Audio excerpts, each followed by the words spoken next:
What's up mga lods? Ito nga pala ay ang bagong kwento ng college matches New Generation ni Hanamichi Sakuragi.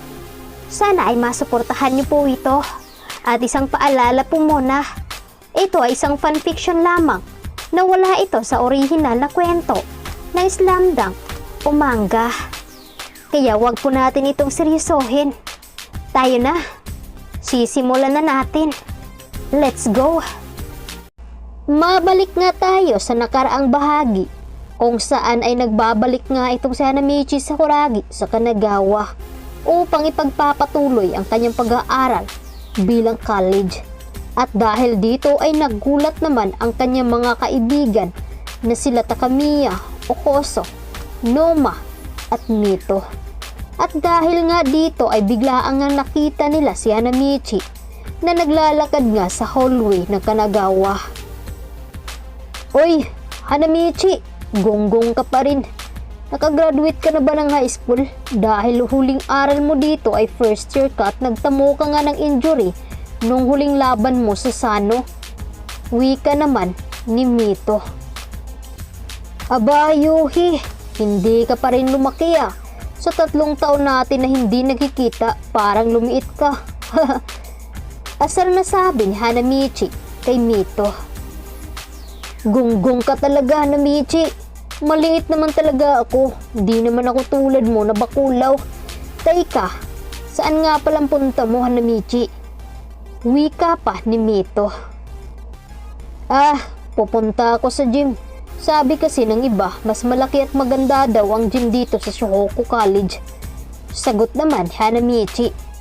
Aba, tamang-tama, may practice na magaganap ngayon. Mga first year college din na galing sa ibang school. Saad muli ni Mito. Aba, exciting to. Tara, manood tayo. Wika naman ni Hanamichi at naglakad na sila papunta ng gym. Nang makarating nga sila ng gym ay naghihiyawan na nga ang mga tao na nasa loob. Aba, mukhang madaming nanood ah. Ang iingay nila. Saad naman ni Takamiya. Tara, pasok na tayo.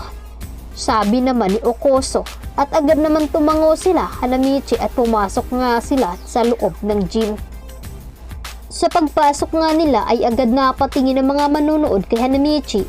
Tila nagulat nga ito sa kanilang nakita dahil kababalik lang ni Sakuragi sa Kanagawa. Diba, siya yung pulang buhok ang tumalo sa Sano? Wika pa ng manunood. Oo nga, siya nga yun. At nagbabalik na pala ulit siya dito. Balita ko, siya daw ang binansagan ng hari ng rebound. Wika pa ng isa. Napukaw naman ang diwa ni Sakuragi dahil sa kanyang narinig. Tila natahimik ang lahat sa pagkakita sa kanya. Wow, famous ka na, Hanamichi. Tingnan mo oh, sa'yo sila nakakatingin. Ang gwapo na mo na kasi. Tawang sabi naman ni Takamiya. Tumahimik ka nga dyan, taba. Nanibago lang mga yan dahil 3 taon nga akong nawala dito. At syempre, henyo to eh. Tawang sabi naman ni Hanamichi sabay turo sa kanyang sarili. Maya-maya pa ay umupo na nga ang 5 na magkakaibigan habang pinapanood nga nila ang mga naglalaro ng mga first year. Samantalang sa kabilang banda naman kung saan ay dali-dali naman si Ayako na tungo doon sa gym dahil ngayong araw din ay may meeting nga sila ni Coach Ansay. Habang naglalakad nga ito ay bigla naman niyang nakasalubong si Ryuta Miyagi, ang kanyang boyfriend. Hi babe, good morning. Bati naman ni Ryuta kay Ayako. Hoy Ryuta, kay aga naman, hindi ka pa dumiretso sa gym? Alam mo ba ngayong araw ay may meeting tayo nila Coach Ansay? Wika naman ni Ayako. Babe naman, gusto ko kasing sabay tayo, kaya hindi pa ako nauna doon. Teka, di ba may practice pa nga ang college first year? Tanong naman ni Ryuta dito kay Ayako. After ng practice nila, mag-meeting nga tayo doon, ang sabi sa akin ni Coach, dahil maaga niya akong tinawagan. Paliwanag naman ni Ayako. Tumango naman si Ryuta at sabay na silang pumasok sa loob ng gym. Sa pagpasok nga nila doon ay agad na natanaw ni Ryota si Hanamichi na nakaupo kasama ang mga kaibigan nito. Aba, akalain mo nga nakabalik na pala si Hanamichi. Magiging maingay na naman dito sa Shohoku College. Simula nung na-injured nga ito ay tila may kulang sa team natin. At ngayon sa wakas nagbabalik na ito. Mukhang ang angas na ng dating niya. Sabi ni Ryota at nagpapangiti ito sa kawalan. Samantalang sa bench kung saan nakaupo sila Hanamichi at ang mga kaibigan nito, agad naman natanaw ni Hanamichi si Ayako at si Ryota Miyagi. Aba, akalain mong magkasamang dalawa at sabay pa talaga, wala pa rin pinagbago itong kulot na ito. Sabi ni Hanamichi sa sarili na nakatingin sa dalawa. Nung nakita nga ni Hanamichi na magkasama si Ryota at Ayako na makapasok na sila sa loob ng gym, ay agad na bumaba si Hanamichi sa bench kung saan siya nakaupo para lapitan ang dalawa na sina Ryota at Ayako. Oy kulot, himala, magkasama kayo ni Ayako. Huhulaan ko, sinagot ka na ba? Magjowa na ba kayo? Asar na sabi ni Hanamichi kay Ryota. Napakunot naman ang noo ni Ayako dahil sa lakas ng boses ni Hanamichi. Pinagtitinginan tuloy sila ng ibang mga manunood.